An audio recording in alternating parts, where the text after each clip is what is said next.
Vamos! Vamos de Mulher Apostólica, Brasil! Vocês sabem que eu tô com esse tema guardado para conversar com vocês desde a festa de Purim. Por isso nós vamos falar de Esther. Desde a festa de Purim eu não consegui fazer Mulher Apostólica. Pegue sua Bíblia, por favor, e abra no livro de Esther, porque nós vamos começar falando de Esther. E aí a gente vai falar sobre o quê? Sobre o tempo de preparação. Tudo aquilo que a gente quer viver em Deus, a gente está agora encerrando, né, as inscrições para a nova turma do Guerra de Conquista, que tem a ver com governo. A gente está se aproximando da festa de Pentecostes, que tem a ver com poder, que tem a ver com posse, que tem a ver com governo. Então eu quero conversar com vocês sobre a preparação que a gente vive para poder exercer governo, para poder tomar posse. E também vou falar um pouco aqui de desenho, né? Qual que é o desenho do Senhor para nos preparar para isso, tá? É essa a nossa temática e a gente vai lá para o início do livro de Esther.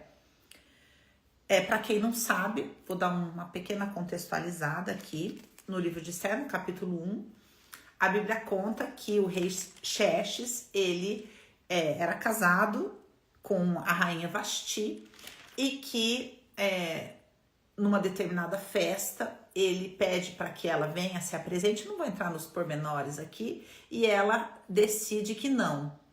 E aí ela meio que envergonha o rei, né, diante dos seus, e aí ele resolve puni-la e fica um tempo sem rainha, e aí a hora que ele fica melhor, ele vai buscar uma nova rainha. E aí que entra a rainha Esther, tá?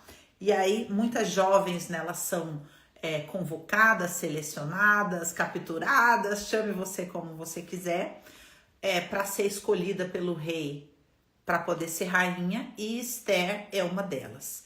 E aí Esther, dentro de um plano maior, que é esse desenho, né, daquilo que Deus tinha para ela, um destino de governo, ela precisa ser trabalhada para isso. E é sobre isso que a gente vai falar aqui, através de um detalhe que é riquíssimo.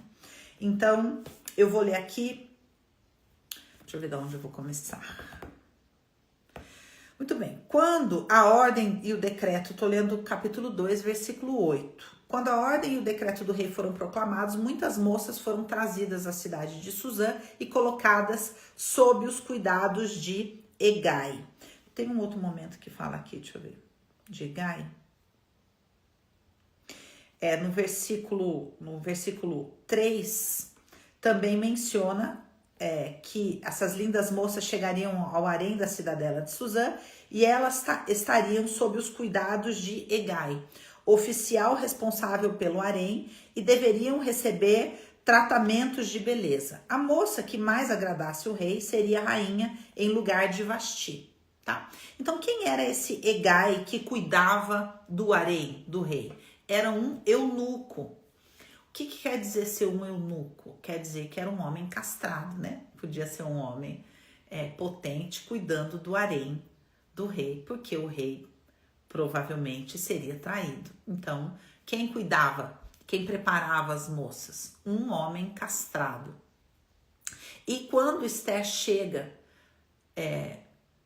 no harém, ela é colocada, então, voltando ao versículo 8, Esther também foi trazida ao palácio do rei e confiada a Hegai, encarregado do harém.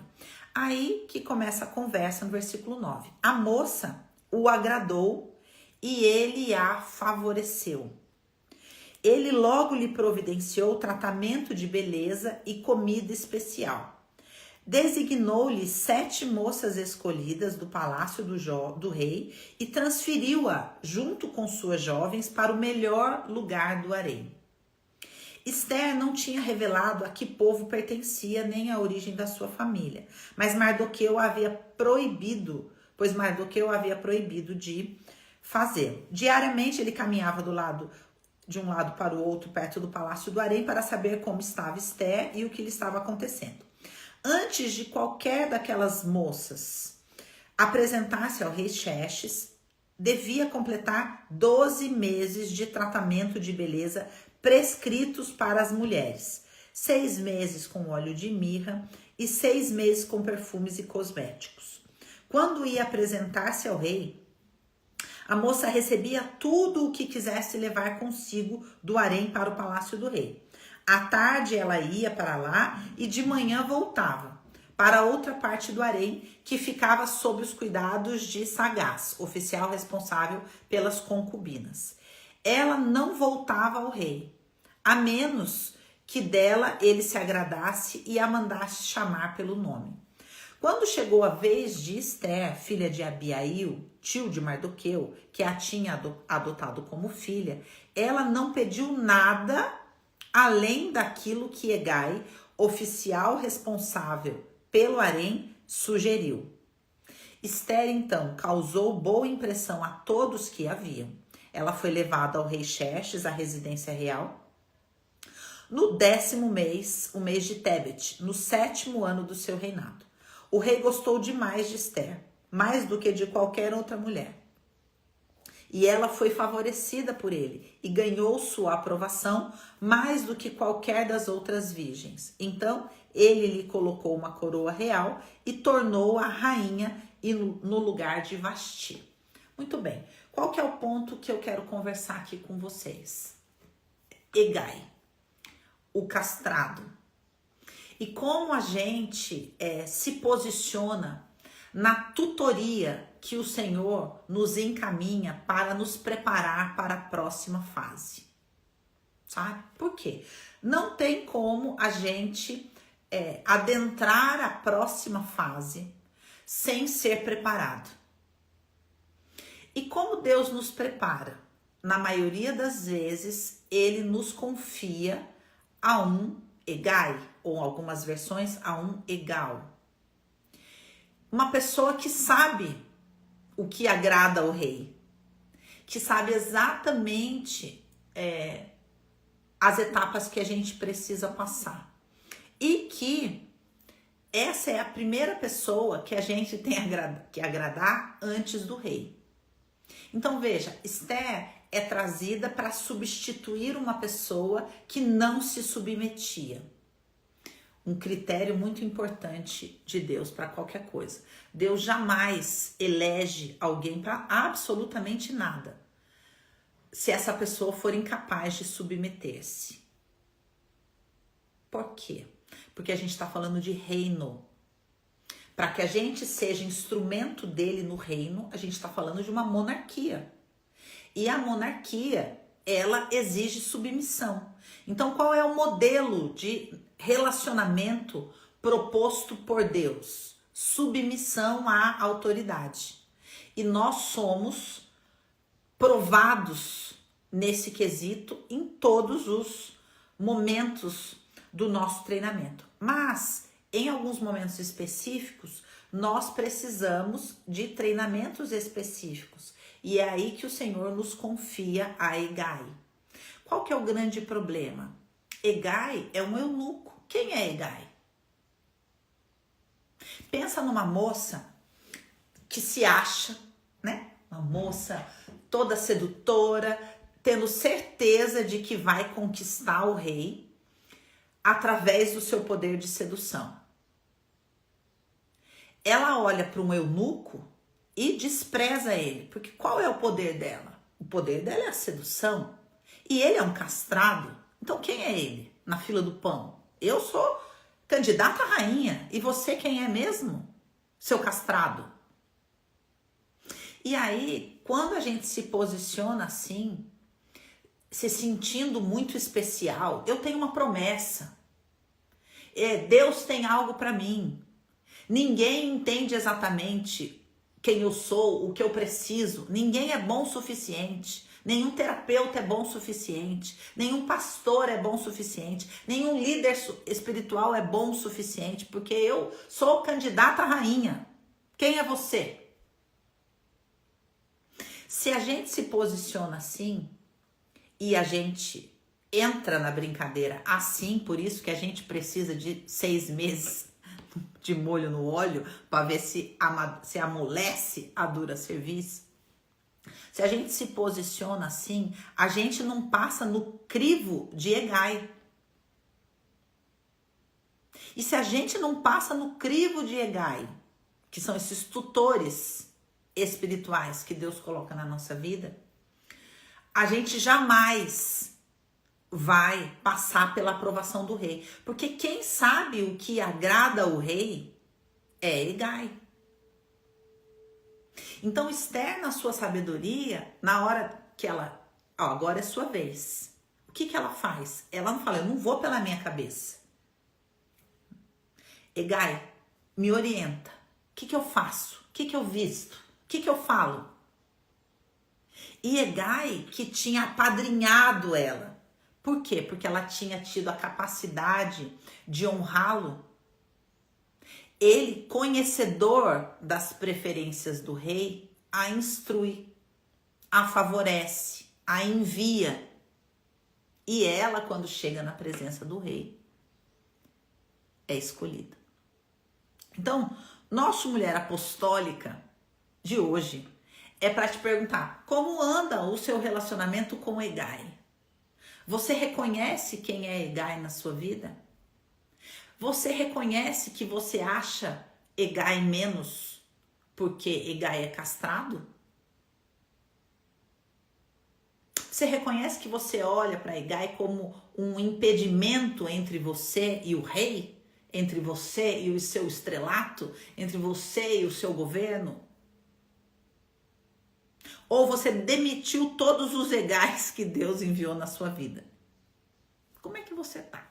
Vamos voltar para a gente começar a conversar, que é só o começo da brincadeira. Conversem comigo. Vamos lá. Como estamos nos situando nesse momento?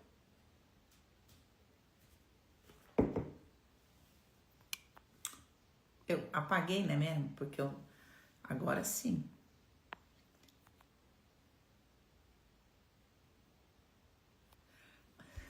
Olha só, Dani, você abriu tanto a minha visão, mas depois de você eu paralisei. Não faço mais dinheiro.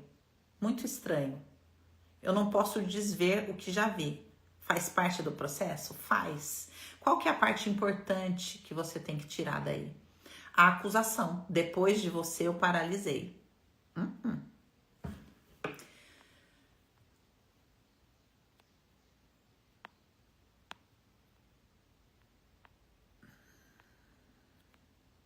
Eita, olha a nossa autoimportância. Complexo de inferioridade? Olha, nós estamos falando de coisas espirituais, tá? Então, aqui a gente não vai entrar nos pormenores psicológicos de entender por que que a gente faz assim, tá? A ideia não é a gente entender por que que a gente faz assim, mas a ideia é a gente aprender a se mover no espiritual e entender desenhos espirituais. Já tô no chão. Acabei de fazer um depoimento sobre isso. Eu já escolhi muitos Egais. Hoje estou bem menor. Excelente compreensão. Mas a ideia principal é a gente entender que os Egais, eles são escolhidos por Deus. Esther não escolheu Egai. Ela se submeteu a quem Deus colocou. Então, o que a gente não entende é que quando a gente entra nessa jornada, quando a gente fala, olha, Senhor, eu quero ter um relacionamento real contigo, me prepara, Deus coloca pessoas. E às vezes essa pessoa é seu chefe. Não precisa ser necessariamente aqui só tutores espirituais. Mas são pessoas que vão ser instrumentos de Deus para te moldar. E como é que você reconhece um Egai na sua vida? Você tem que saber que lá no fundo da sua carne, que não quer morrer, você olha para Egai e fala, mas ele é castrado. Entende? Por isso o grande desafio. Veja, Esther só seria aprovada se ela pudesse ser validada espiritualmente, de forma a se entender que ela jamais incorreria no mesmo erro de Vasti.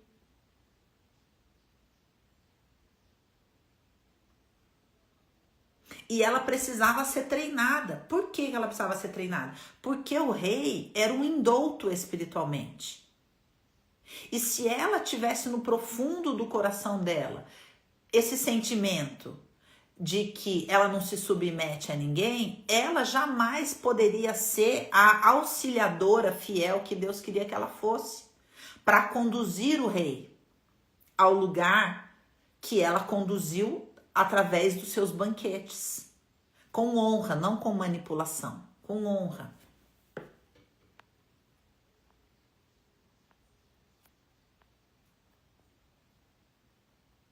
Dani, você vai continuar com o estudo de Lilith? Não, eu tenho um curso completo, mais completo impossível sobre Lilith.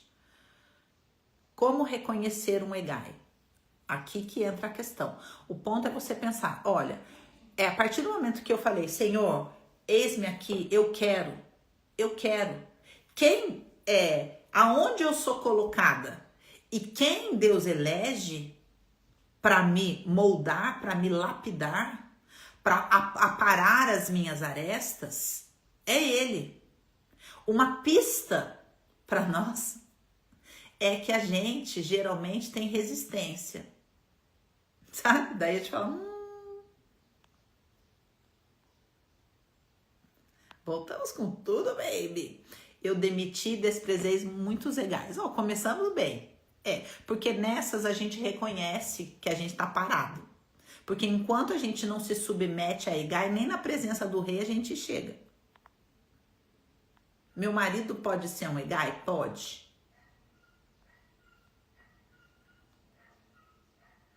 Se mover no espiritual corrige esse rumo equivocado? Ou é preciso tratar a alma? Os dois. Na verdade, esse rumo equivocado é desonra. E não tem como simplesmente olhar para trás e falar, ai Deus, realmente entendi agora, eu desonrei muitos Egais. Mas agora eu tô pronta. Ele vai falar, será? Vou botar um Egai daqueles na sua frente para ver se você tá pronta. Entende? E aí, muitas vezes na hora que você aprende, Deus vai falar, agora você volta lá atrás, Abraão, aonde você caiu e restaura o altar. Ou seja, vai honrar as pessoas que você desonrou. Funciona assim, tá?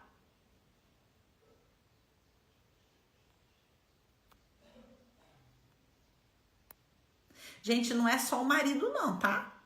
Não é só o marido não. Tá todo mundo falando do marido aqui, mas não é só o marido não.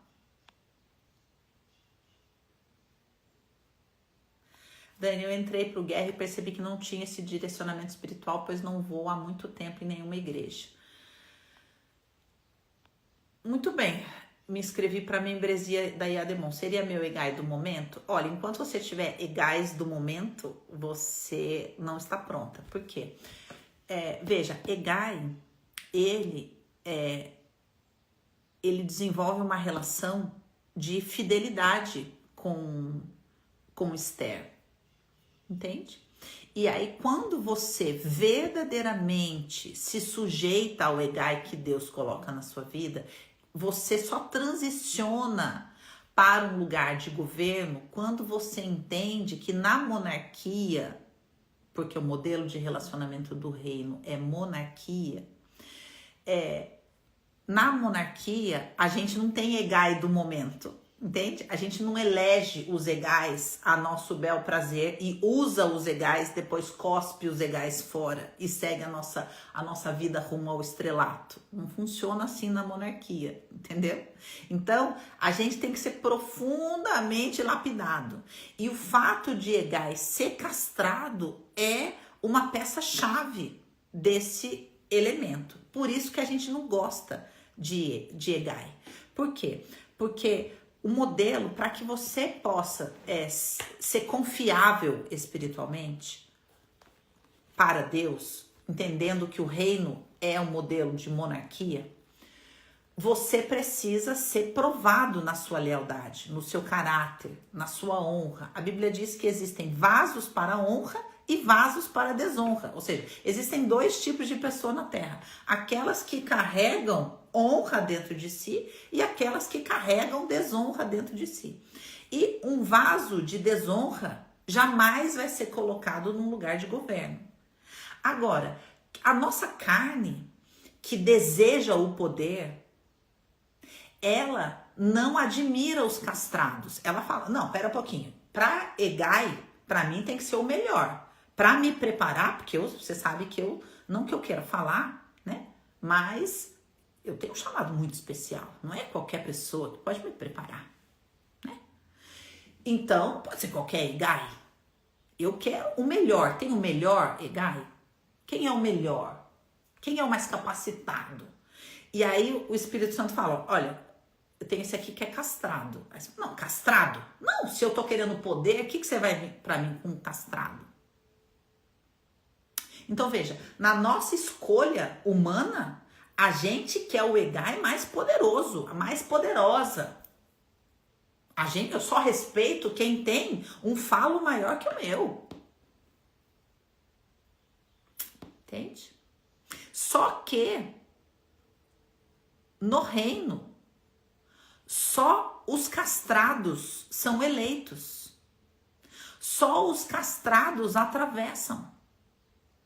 Só os castrados são ungidos. Por isso que nós somos submetidos aos eunucos, aos castrados. Porque só um castrado pode preparar alguém para o governo na monarquia. Vocês estão entendendo o raciocínio aqui? Se submeter a quem vemos uma imperfeição é realmente difícil, mas vejo que é o caminho. Quantos egais Deus me enviou, eu deixei ir? Sim. O que é um egai? Egai é um nome próprio, tá? Aqui na Bíblia. Mas ele é um eunuco. Ele é um eunuco, ele era um cargo de confiança. Ele é alguém preparado pelo rei.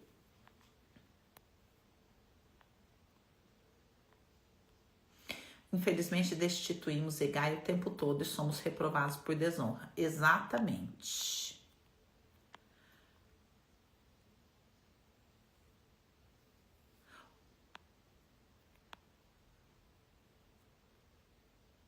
Ó, um não cristã pode ser esse guia? Como cristã é difícil imaginar isso. Num ambiente profissional pode.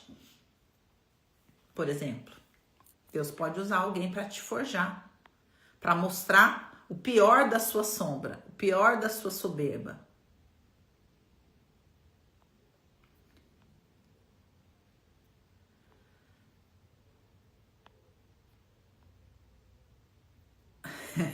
Que estava faltando na minha contagem do Homer, um tapa na cara apostólico maravilhoso. Exatamente, pode ser o terapeuta, sim, o discipulador, exatamente.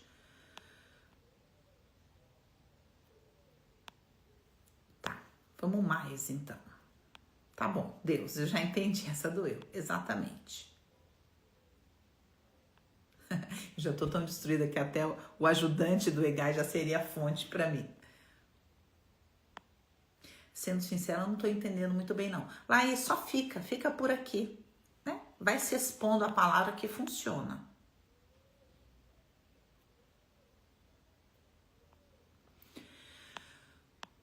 Muito bem. Tá, vou prosseguir. Sim, vai ficar gravado. Vamos prosseguir. Ok. Agora, por que é tão importante a gente entender isso? Porque a Bíblia vai dizer que uma vez Deus falou, duas eu ouvi. A Deus pertence o poder. Ou seja, de novo, o sistema de funcionamento do reino é monarquia. É monarquia. E na monarquia, o poder, ele é uma herança. Ela é uma herança espiritual. Então, na monarquia, como é que você chega ao poder? Através da herança, através da filiação e através da instituição, né? Ou seja, é aquele que detém o poder que pode te constituir conde, condessa e coisas do gênero. Pode te confiar um cargo de poder. Ou seja, são relacionamentos de confiança. Não são relacionamentos de meritocracia. Você não vai chegar naquele lugar exclusivamente porque você executa bem uma tarefa ou porque você se acha melhor do que as outras pessoas executando aquela tarefa. Entende? Isso tem a ver com relacionamentos. O reino é estabelecido através de relacionamentos. Por isso, Egai é uma figura tão importante aqui. E é importante a gente entender, quando a gente lê esse trecho que eu li aqui para você, que antes de cair nas graças do rei, Esther caiu nas graças de Hegai. E Hegai a separou. Foi ele que foi lá e tirou ela do meio e colocou ela no melhor lugar do palácio do rei. Foi ele que separou as moças que estavam com ela e levou para um lugar especial e deu tudo de especial para ela e para as moças que a auxiliavam. Foi ele que a orientou na hora dela passar pela prova, né? Na hora dela ir à presença do rei, foi ele que a orientou como ela iria, o que ela levaria, etc. Então, não tem como eu acreditar que eu vou ser aprovada pelo rei se eu não for por Hegai. Esse é o ponto. Porque o Senhor, ou o rei, usando um exemplo aqui, o rei tem Hegais de confiança. E se o Hegai falar para o rei, essa não, esquece. Esquece. Agora, por que isso é tão importante? Vamos entender. Vamos para Josué. Josué, capítulo 5. Vou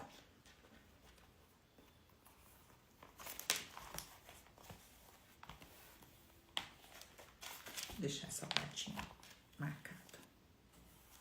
O que está acontecendo aqui no capítulo 5 de Josué? Eles estão atravessando o Rio Jordão para tomar posse da terra prometida. Então aqui a gente está falando de governo, a gente está falando de travessia, da última travessia, porque o povo faz uma primeira travessia da saída do Egito, uma segunda travessia atravessando o Mar Vermelho, uma terceira travessia que é o tempo no Egito, uma quarta travessia quando eles vão espiar a terra prometida e uma quinta travessia quando eles vão atravessar o Rio Jordão. Então é uma longa jornada aqui. E aqui é a última. Eles vão atravessar o Rio Jordão para concluir essa travessia e pisar definitivamente na promessa, tá? E aí começa aqui.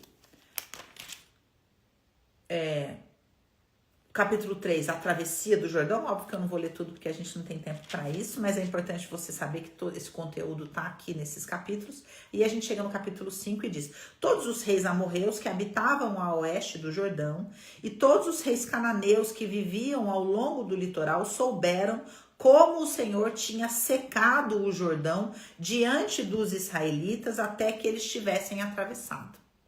Então, aqueles que poderiam ser obstáculo, aqueles que poderiam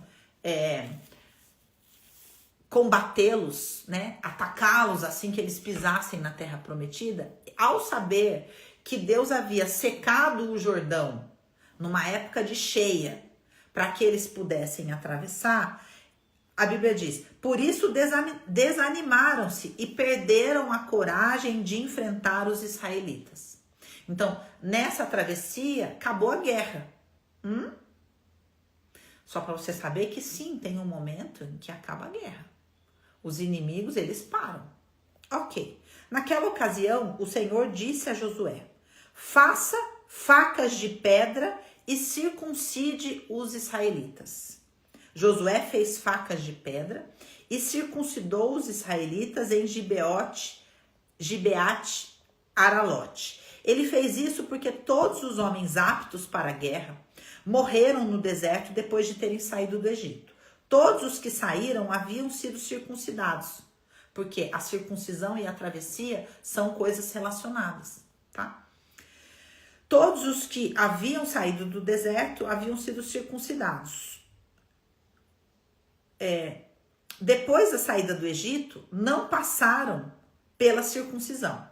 Os israelitas andaram 40 anos pelo deserto, até que todos os guerreiros que tinham saído do Egito morressem, visto que não tinham obedecido ao Senhor, nem a Hegai nenhum que Deus tinha estabelecido.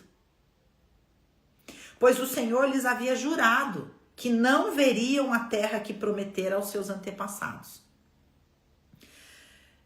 que nos daria, terra onde há leite e mel com fartura. Assim, Em lugar deles, colocou os seus filhos, e estes foram os que Josué circuncidou. Ainda estavam incircuncisos porque não tinham sido circuncidados durante a viagem. E depois que a nação inteira foi circuncidada, eles ficaram onde estavam, no acampamento, até se recuperarem. Perceba o paralelo com Esther e com o tempo de molho no óleo. Então o Senhor disse a Josué, presta atenção, hoje removi de vocês a humilhação sofrida no Egito. Por isso, até hoje o lugar se chama Gilgal. Na tarde do 14º dia do mês, enquanto estavam acampados em Gilgal, na planície de Jericó, os israelitas celebraram a Páscoa. No dia seguinte ao da Páscoa, nesse mesmo dia eles comeram pães sem fermentos e grãos de trigo tostados, produtos já da nova terra. Um dia depois de comerem do produto da terra, o maná cessou. Já não havia maná para os israelitas, e naquele mesmo ano eles comeram do fruto da terra de Canaã. Olha que coisa sensacional!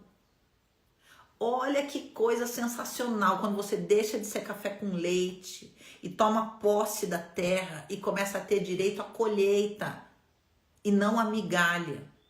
Agora, migalha porque o maná aos olhos dos incircuncisos é migalha. É reclamação. Dani, eu não aguento mais viver de maná.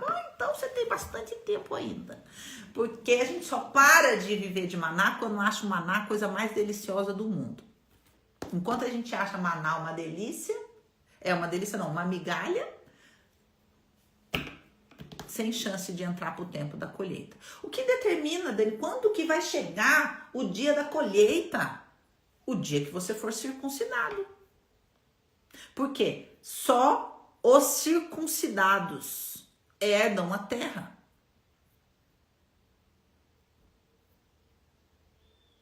Como que eu faço então? Se submeta ao castrado. Se submeta a Hegai. Porque se tem alguém que entende de castração é Hegai. Por isso que Deus estabelece Hegais para nos preparar. Porque eles já foram castrados.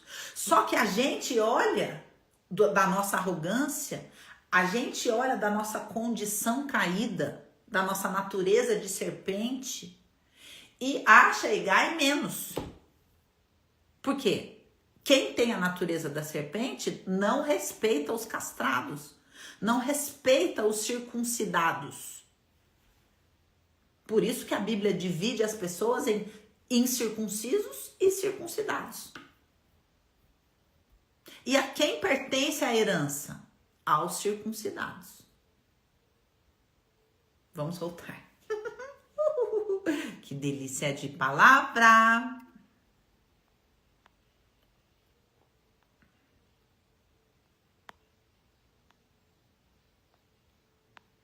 Conversem comigo, minha gente.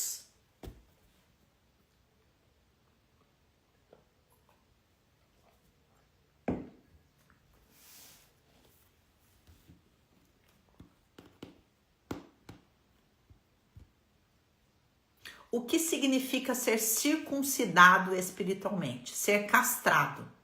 Perder completamente a fantasia que você tem algum poder.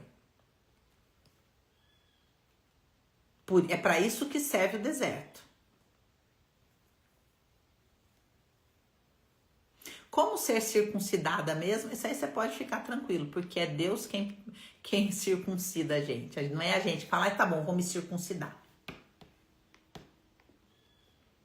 Sim, vai ficar gravado, minha gente.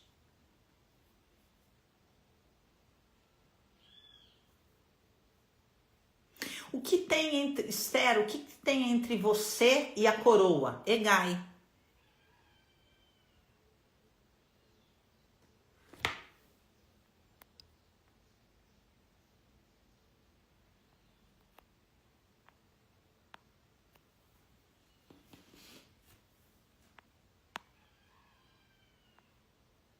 Dani, põe no Spotify. Eu acho que eles estão se colocando. Todas as novas, passam um tempo, elas colocam lá.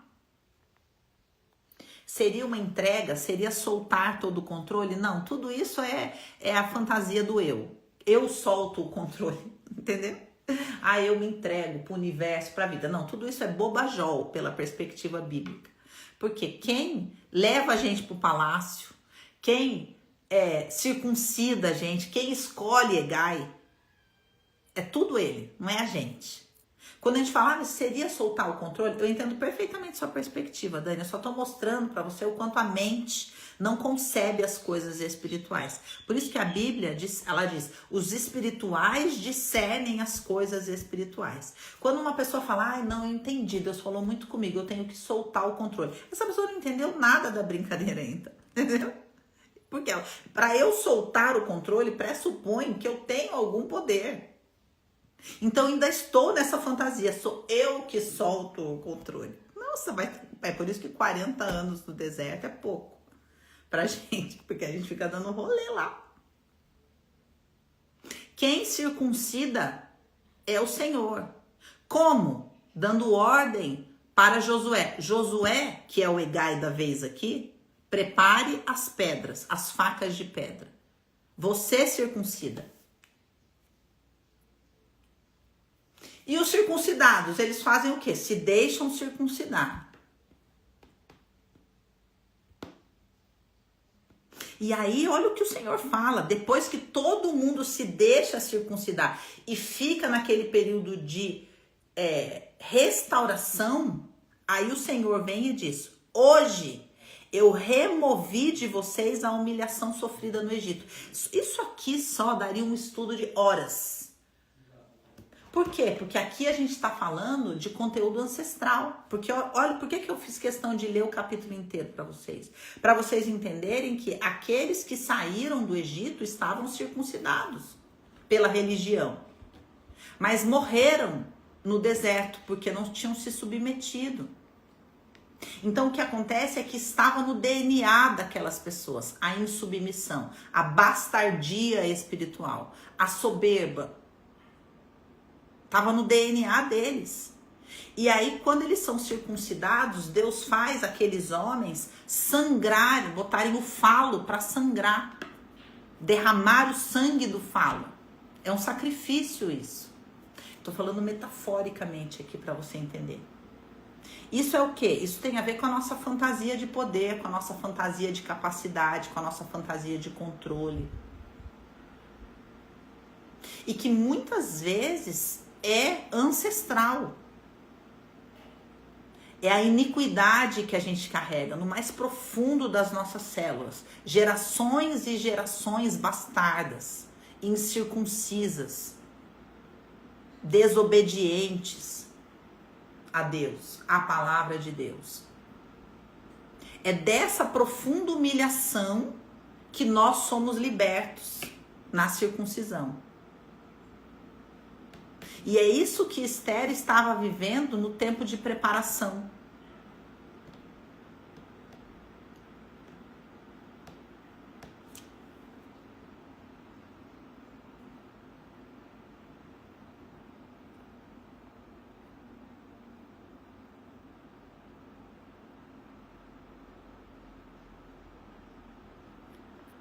O galo cantando, sim, o galo segue cantando. A doença é uma forma de circuncidar aquele que resiste? Sim, pode ser.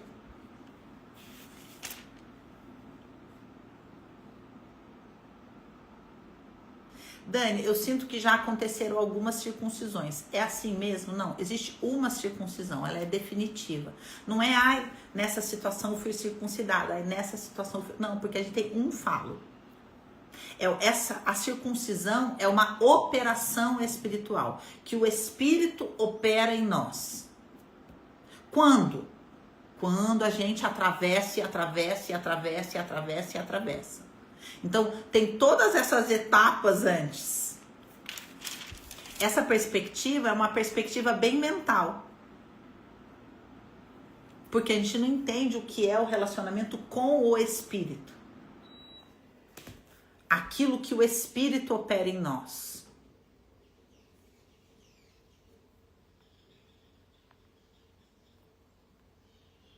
Dani, significa tirar o véu do ego, pois ele deseja migalhas e a alma o pão inteiro? Nada disso. Nada disso. Tudo isso que vocês estão falando, gente, é essa espiritualidade da alma. Não tem a ver com a sabedoria do espírito. Não tem a ver com o agir do espírito. O ego não tem véu nenhum. É tudo bagunça. Não tem essa alma com letra maiúscula aí. Nesse sentido espiritual. Entende? Quando a gente atravessa o Jordão para os assuntos do espírito, isso tudo é bobajol. Isso tudo é essa espiritualidade da evolução. Essa espiritualidade do eu que acha que é alguma coisa. Isso não é circuncisão espiritual.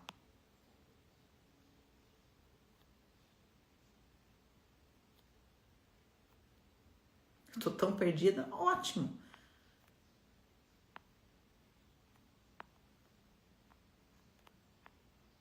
Aqui, ó. Eu não soltei nada, ele tirou tudo. É bem por aí. Dani, a gente se abre para isso no Guerra de Conquista? Não é que a gente se abre, a gente é conduzido. Verdadeiramente, em sua consciência, ninguém se abre para ser circuncidado.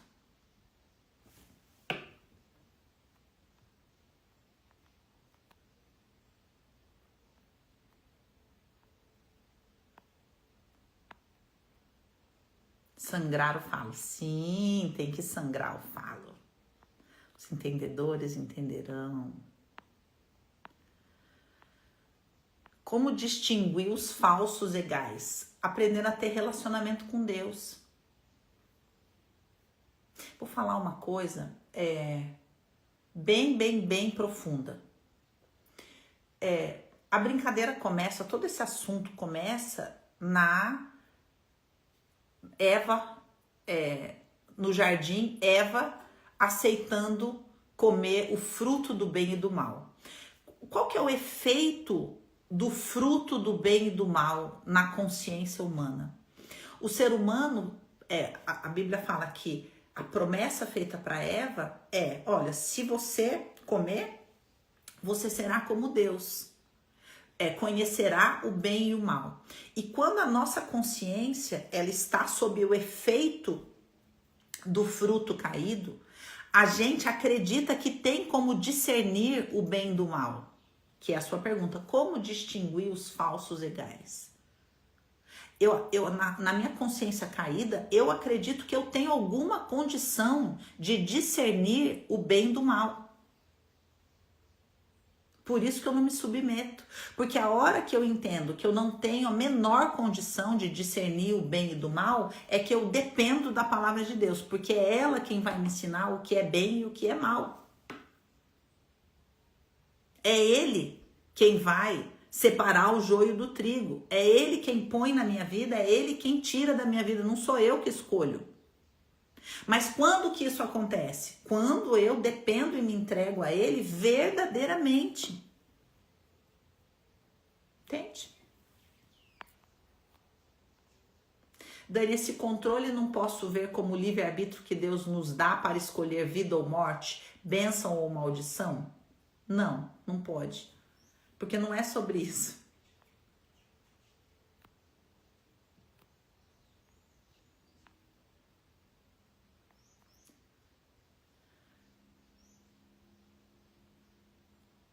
Deus opera em nós e percebemos nosso verdadeiro tamanho e zero de poder? Não, a verdade é que não é que eu percebo que eu não tenho poder nenhum. É que eu começo a receber revelação no meu espírito que o poder pertence a Ele. A Bíblia diz que o princípio da sabedoria é o temor. Temor não no sentido pejorativo que as pessoas falam, mas no sentido de ter revelação no meu espírito, de que o poder pertence a Deus, que qualquer fantasia de poder humana é uma cadeia espiritual. Por isso promove temor.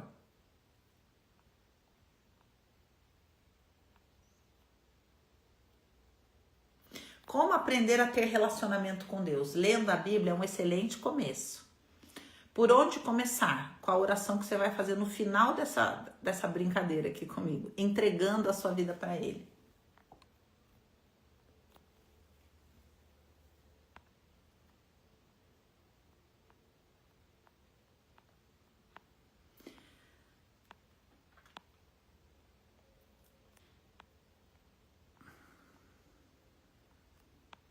Não temos mais perguntas aqui. Eu ia falar mais uma coisa, mas eu acho que não vai caber aqui, senão vai ficar muito assunto.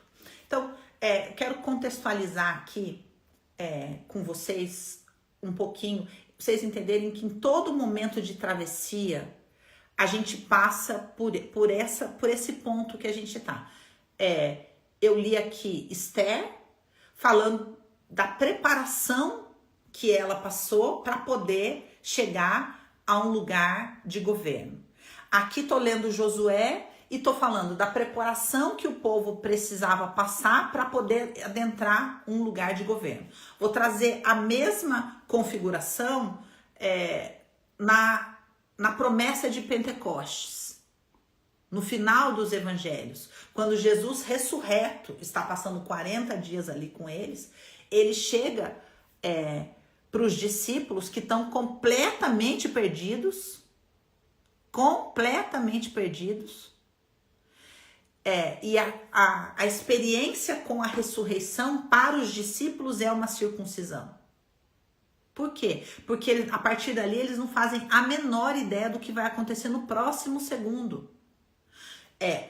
Terminado esse momento, a gente tem o livro de Atos dos Apóstolos, que na verdade é Atos do Espírito Santo através dos apóstolos. E que eles não sabem, eles não enxergam um palmo na frente do nariz. Por quê? Porque a partir daquele momento o poder pertence todo ao Senhor. Eles não sabem para onde vão, não sabem quanto tempo vai ficar, não sabem nada. Eles precisam depender de maneira absoluta. E Jesus prepara-os para aquele momento. E aí, exatamente como Josué fala, vocês fiquem aqui, se recuperando da circuncisão, Jesus fala para os discípulos, fiquem em Jerusalém, até que do alto vocês sejam revestidos de poder. O mesmo momento, é isso que eu quero que vocês entendam, em situações distintas. É o mesmo momento que Esther está vivendo, é o mesmo momento que o povo está vivendo ao adentrar a terra prometida, é o mesmo momento que os discípulos estão vivendo, antecedendo o Pentecostes e o nascimento da igreja, o nascimento de um novo modelo, o estabelecimento do reino. É o mesmo momento. E nos três momentos, a ordem é, fique aqui. Fique aqui, até que você receba uma nova orientação do alto. No caso de Esther, Hegai. No caso desses homens aqui, Josué. No caso dos discípulos, o Espírito Santo. Fique. E será que a gente consegue ficar? Essa é a pergunta. Você consegue ficar? Ficar aonde Deus te plantou? Dani, mas não está acontecendo nada. Você consegue ficar?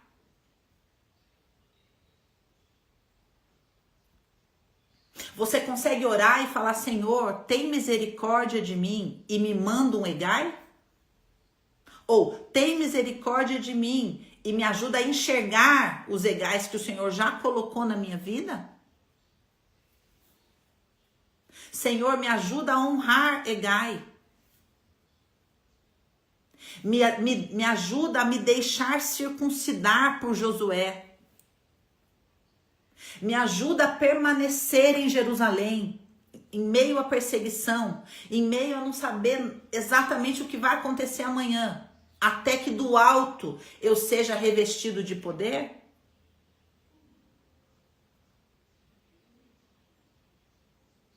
Não consigo, já vou para outro galho, preciso de chão. Então, nós vamos sentar todo mundo aqui agora.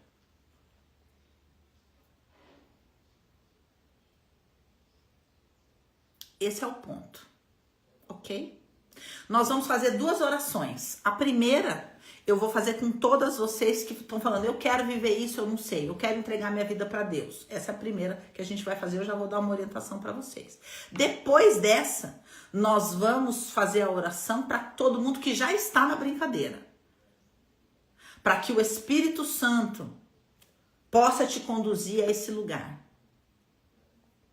Para que as escamas dos seus olhos caiam e para que você receba nesses momentos finais entre Páscoa e Pentecostes as orientações que você precisa para atravessar. tá? Então são duas orações distintas. Então a primeira oração é para você que tá, Dani, eu não sei, eu quero ter um relacionamento com Deus, eu não sei como viver isso, etc. Nós vamos orar para que você receba do Senhor o caminho para esse relacionamento, que é através de Jesus. Então você vai escrever aí, você que quer orar comigo, para depois você receber orientações no seu inbox, você vai escrever aí, quero Jesus. E aí você vai orar comigo para entregar a sua vida para Deus, para falar, Deus, estou cansada, eu estou exausta, eu não aguento mais ficar rodando, achando que eu estou indo para algum lugar nessa minha pseudo-evolução espiritual. Eu preciso ser conduzida pelo teu Santo Espírito. É com essas que a gente...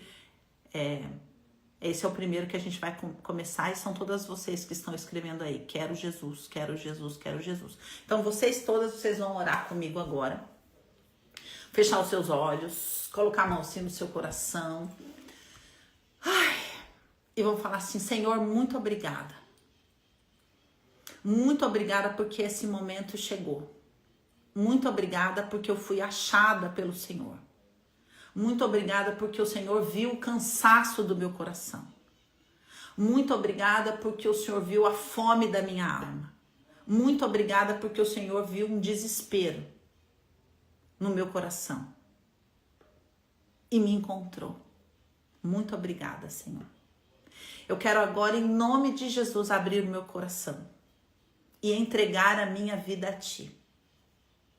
Eu recebo hoje o Senhor Jesus, seu Filho, enviado em carne, como Senhor e Salvador da minha vida. Mesmo sem entender direito, eu aceito que Ele fez um sacrifício na cruz por mim, para que eu pudesse ser liberta, para que o meu espírito pudesse ser liberto. E eu aceito esse sacrifício. E te peço, Senhor, escreve o meu nome no livro da vida. Conduza-me nos teus caminhos de vida eterna. Sara-me, livra-me, liberta-me, Senhor. Coloca pessoas na minha vida que vão me conduzir para mais perto de Ti.